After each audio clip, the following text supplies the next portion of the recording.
Quinn Ewers will be either in A, the portal, or B, getting ready for the scouting combine? Which one? My guess is he will be in the portal. Could he get on the field someplace else? Of course he could play someplace else, but is that ultimately the best thing for him? The University of Texas is in a quarterback situation that we haven't seen in college football history. Quinn Ewers was once a potential first-round pick, whereas Arch Manning is projected to be the first overall pick in either the 2026 or 2027 NFL Draft. The two have managed to coexist on the same team for about 2 years now, as Texas head coach Steve Sarkisian has had a plan ever since Arch Manning came to Texas. But now, Quinn Ewers is threatening it all, not just for better draft position, but for millions of dollars. The future of both quarterbacks is so crucial because it not only determines the landscape of college football, but also the landscape of the NFL. Is there a chance that Texas loses not just one, but both of their prodigies? But more importantly, how does Bill Belichick fit into all of this? Before we get to the content, we are 3,000 subscribers away from getting to 1 million subscribers. So if you want to join us on reaching a milestone of a lifetime, make sure you subscribe and turn on our notifications to help us get there. Now that we got all that out of the way,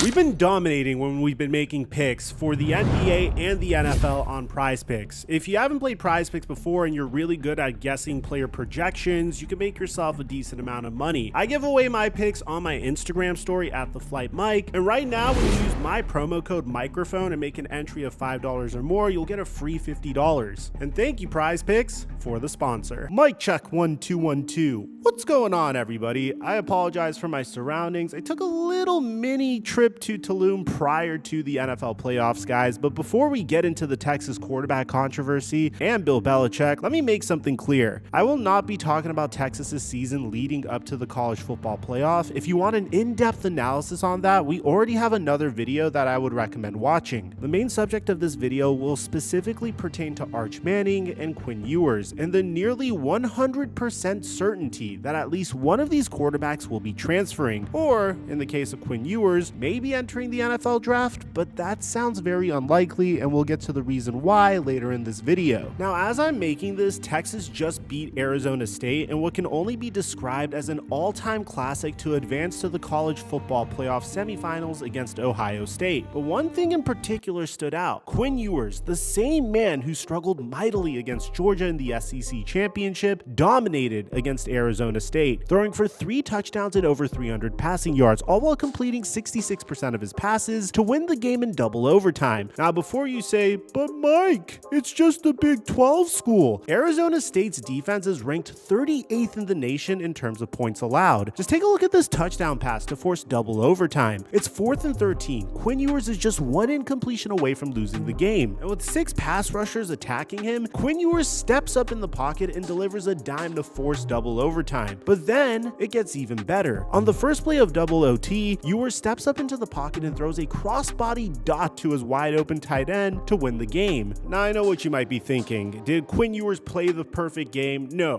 of course not. But did he improve his play? Well, in this particular instance, yes. Coming into this content in our last video, one of the biggest criticisms we had about Ewers is the fact that he choked in the biggest situations. And in this particular game, he did the exact opposite. But let's also make one more distinction. This game would not have gone into double overtime to begin with if Texas kicker Brett Auburn just made a field goal. I mean, come on, how do you miss these? I make this point to say that Quinn Ewers has done enough to win this game in regulation, but I think it's very apparent that Quinn Ewers hasn't played as well the last few games because he was playing while injured. But now that he's had more time to recover, I think it's obvious that we're seeing the Quinn Ewers we saw in the beginning of the season, which is good for Texas, but it also creates a lot of controversy surrounding him and many questions that need answering. And it's not only Quinn Ewers, but it also pertains to Arch Manning. Just a few weeks ago, it was obvious that whether Quinn Ewers entered the draft or wanted to play one more season in college, Arch Manning was going to be the starting quarterback in 2025. But now that Texas's offense is on fire with a healthy Quinn Ewers, who, by the way, now has a $6 million offer from a mystery team to play one more season, who knows what Texas will do? If Texas wins a national championship or even remotely comes close to beating Ohio State in their next game, they have no other choice but to match the offer Quinn Ewers already has to bring him back for one final season. Or do they? What would this mean for Arch Manning? Well, it means that Coach Sarkisian would basically have to break the promise he gave to Arch about becoming the starting quarterback in 2025. But this entire situation isn't that linear, and in fact, it'll have a lot of consequences. So let's break it down. Here's where Bill Belichick finally comes into play. Bill Belichick just became the head coach of the University of North Carolina's football team. This isn't important just because he's going to bring his legendary culture to Chapel Hill. It's important because Belichick only agreed to become the program's head coach because they raised their football team's NIL fund to $20 million this upcoming season, which is a $16 million increase from last season. Not only will that be enough to build a great football team, it is coincidentally also enough to pay Quinn Ewers that $6 million a mystery team reportedly offered him. Now look, I don't know for sure if North Carolina is the one that offered Ewers that, but the numbers are adding up. North Carolina's current quarterback, Jacoby Criswell, was a senior but already used his redshirt eligibility. What this means is that he is officially out of college eligibility, so North Carolina is in need of a new quarterback. Now here's where it gets really juicy, since there hasn't been any news reported about the pair of Texas quarterbacks, and we likely won't get any real news until Texas is eliminated from the college football playoff. But I believe that whoever Texas decides to bench for the 2025 season, the other quarterback will certainly transfer to North Carolina, not just because of the NIL money that we've already established that North Carolina has, but also because of the culture and the program that Bill Belichick is building. After all, how many of these college football players will have the opportunity to play for the greatest head coach in NFL history?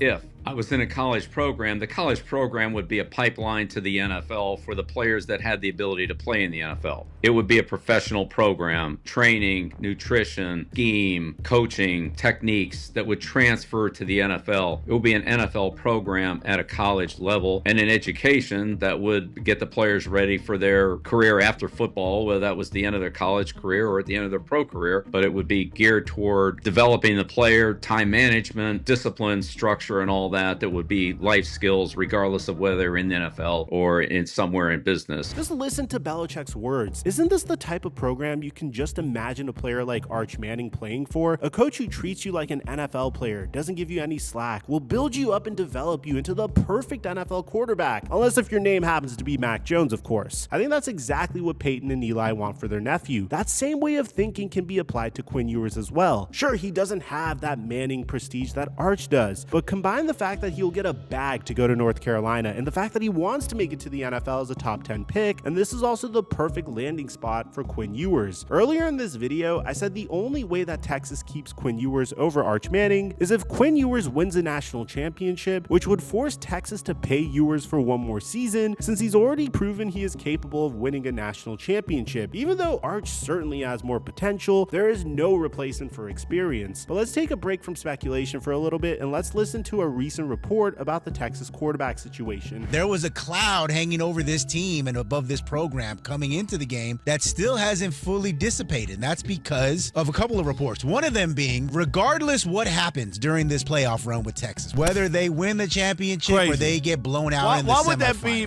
thrown out there before?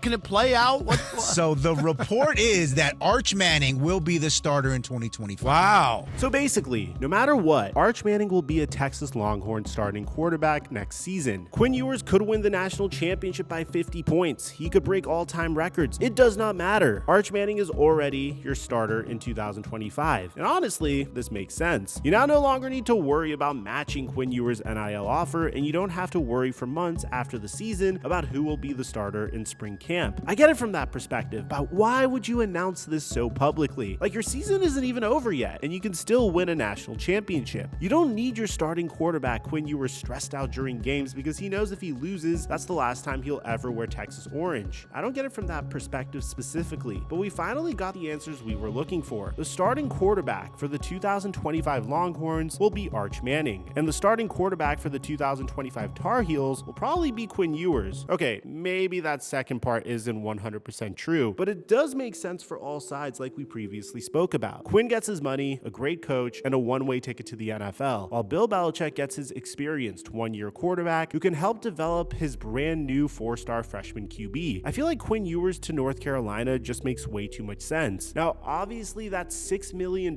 mystery team could be literally anybody else, like Ohio State, Notre Dame, Miami, etc. But I really do feel like with the newfound NIL money plus Bill Belichick's expertise, North Carolina would be the perfect landing spot for a quarterback like Quinn Ewers. But there's one thing he could do that might shock the world, and that's declaring for the NFL draft. Now look, as of right now, Quinn Ewers is projected to be a 2nd to 3rd round pick, which is a drastic fall off from the 1st round pick he was projected to be just a year ago. However, if Ewers can perform at a high level in the semifinal game against Ohio State and play at a high level in the national championship game, then who knows? Just a year ago, JJ McCarthy played himself from a fringe 2nd round pick into a top 10 pick with a stellar playoff performance. But if he isn't able to do that, then there's no question that Quinn Ewers would transfer to another school, primarily because the money would be an offer that he just simply couldn't refuse. But as of right now, all of this fringes on how the rest of the college football playoffs play out. Do you think Texas will win the national championship? Will Quinn Ewers transfer to North Carolina or any other school? Or do you think he'll turn pro and declare for the NFL draft? Let me know what you guys think in the comment section down below. Aside from that, I'm your boy Mike. I'm dropping our mic until our next upload.